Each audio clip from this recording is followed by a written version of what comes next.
क्या हो अगर हमारी धरती हमें हमेशा के लिए निकाल दे? इंटरस्टेलर मूवी इसी भयानक सच्चाई से शुरू होती है। हर तरफ मिट्टी का तूफान है और फसल मर रही है। कूपर एक खेतिहर है जो कभी नासा का पायलट था। उसका बेटा टॉम और बेटी मर्फ धूल में पल रहे हैं। मर्फ को लगता है उसके बुक शेल्फ के पीछे कोई भूत है। वो भूत दरअसल ग्रेविटी के जरिए बाइनरी कोड्स भेज रहा है। कूपर उन कोड्स को डिकोड करके एक सीक्रेट लोकेशन ढूंढता है। वहां न्यूज नासा का एक गुप्त बेस मिलता है जो जिंदा है। प्रोफेसर ब्रैंड बताते हैं कि इंसानियत अब मरने वाली है। उनका प्लान है एक नया प्लैनेट ढूंढना जहां लोग रह सकें। कूपर को एंडुरेंस मिशन का पायलट बनाया जाता है। मर्फ बहुत दुखी है क्योंकि उसके पापा यूज छोड़कर जा रहे हैं। कूपर अपनी बेटी को अपनी पुरानी घड़ी देकर जाता है। हो सकता है जब मैं वापस आऊं हम दोनों की उम्र एक हो। कूपर कर में बैठता है और मर्फ रोते हुए पीछे भागती है। रॉकेट लॉन्च होता है और धरती का आसमान पीछे छूट जाता है। स्पेस में सन्नाटा है पर मिशन बहुत बड़ा है। अब उनका रास्ता सैटर्न प्लैनेट की तरफ जा रहा है। सैटर्न के पास एक अजीब सा वर्म होल दिखाई देता है। ये वर्म होल किसी उन्होंने यानी फ्यूचर ह्यूमंस ने बनाया है। शिप वर्म होल के अंदर एंटर करती है। ये एक शॉर्टकट है। वो अब एक नई गैलेक्सी में है जहां 3 नए प्लैनेट्स हैं। पहला स्टॉप है मिलर्स प्लैनेट जो गरगांटुआ ब्लैक होल के पास है। यहाँ का 1 घंटा धरती के 7 साल के बराबर है। कूपर, एमिली और डोल नीचे लैंड करते हैं। हर तरफ सिर्फ घुटनों तक पानी है, जमीन कहीं नहीं दिखती। उन्हें वहां डॉक्टर मिलर का पुराना मलबा मिलता है। तभी दूर से एक बहुत बड़ा पहाड़ उनकी तरफ बढ़ता है। वो पहाड़ नहीं बल्कि एक मौत की विशाल लहर है। कूपर जोर से चिल्लाता है, सब वापस शिप पर चलो। डोल पाई में बह जाता है और शिप का इंजन बंद हो जाता है। उन्हें वहां इंजन ड्राई होने का इंतजार करना पड़ता है। हर एक टिकिंग साउंड का मतलब है धरती पर एक दिन गुजार गया। वो मुश्किल से वहां से निकालकर एंडोरेंस शिप पर लौटते हैं। रोमिली बुढ़ा हो गया है। उसने 23 साल उनका वेट किया। कूपर अपने बच्चों के 23 साल पुराने वीडियो मैसेजेस देखता है।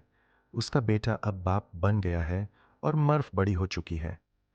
कूपर का रोना देखकर आपका दिल बैठ जाएगा। वक्त ने उनसे उनका सब कुछ छीन लिया है। अब उनके पास सिर्फ 2 प्लैनेट्स बचे हैं और फ्यूल कम है। वो डॉक्टर मैन के प्लैनेट पर जाने का फैसला करते हैं। वहाँ हर तरफ बर्फ है और मौसम बहुत ठंडा है। डॉक्टर मैन जिंदा मिलते हैं पर उनकी आंखों में डर है। मन कहता है कि यह प्लैनेट इंसानियत के लिए परफेक्ट है, पर यह एक बहुत बड़ा झूठ था। मन सिर्फ बचना चाहता था। वो कूपर को मारने की कोशिश करता है और उसका हेलमेट तोड़ देता है। कूपर सांस के लिए तड़प रहा है पर अमीलिया यूज बचा लेती है। डॉक्टर मैन शिप लेकर भागता है और डॉकिंग करने की कोशिश करता है। शिप में एक बड़ा एक्सप्लोजन होता है और मान मारा जाता है। एंडुरेंस शिप अब तेजी से गोल घूमते हुए नीचे गिर रही है। कूपर नामुमकिन डॉकिंग को पूरा करने की कोशिश करता है। शिप इतनी फास्ट घूम रही है कि कूपर बेहोश होने वाला है, पर कूपर शिप को कनेक्ट कर लेता है। ये सीन मास्टरपीस है। अब उन्हें एडमंड्स प्लैनेट जाना है पर फ्यूल बिल्कुल नहीं है। कूपर खुद को सैक्रिफाइस करके ब्लैक होल के अंदर गिर जाता है। कूपर का शिप गरगांटुआ ब्लैक होल के अंधेरे में खो जाता है। कूपर मरता नहीं बल्कि एक 5 डायमेंशनल स्पेस में पहुंच जाता है। इसे टेसरैक्ट कहते हैं, जो मर्फ के पुराने कमरे का बुक शेल्फ है। कूपर हर वक्त और हर पल को एक साथ देख सकता है। यू से समझ आता है कि भूत वो खुद ही था।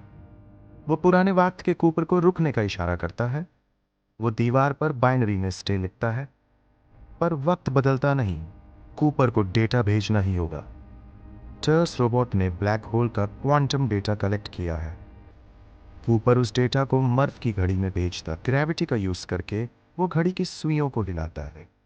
मॉर्से कोड में वो सारी जानकारी मर्फ तक पहुंच जाता है। धरती पर अब मर्फ बड़ी हो चुकी है और वो वॉच देखती है। यू से समझ आता है कि उसके पापा ने यू से मैसेज भेजा है। मर्फ चिल्लाकर कहती है, यूरिका उसने मैथ सॉल्व कर लिया है। टेसरैक्ट बैंड होने लगता है और कूपर स्पेस में तैर रहा है। कई साल बीत गए हैं।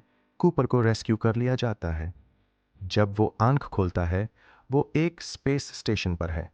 इस स्टेशन का नाम कूपर स्टेशन है, जो उसकी बेटी के नाम पर है। कूपर अब 124 साल का हो चुका है। वो अपनी बूढ़ी बेटी मर्फ से मिलने हॉस्पिटल जाता है। मर्फ मरने वाली है और उसके पास उसका परिवार है। वो कूपर को एमिली ब्रांड के पास जाने को कहती है। एमिली अब एडमंड्स प्लैनेट पर अकेली है और घर बना रही है। कूपर एक पुराना शिप चुराकर एमिली को ढूंढने निकल जाता है। इंटरस्टेलर हमें बताती है कि प्यार ही सबसे बड़ी ताकत है। क्रिस्टोफर नोलन की यह फिल्म हमेशा याद रखी जाएगी। उम्मीद है आपको यह एक्सप्लेनेशन पसंद आया होगा। अगली वीडियो आप किस मूवी पर देखना चाहते हैं बताएं। मिलते हैं अगले वीडियो में। शुक्रिया।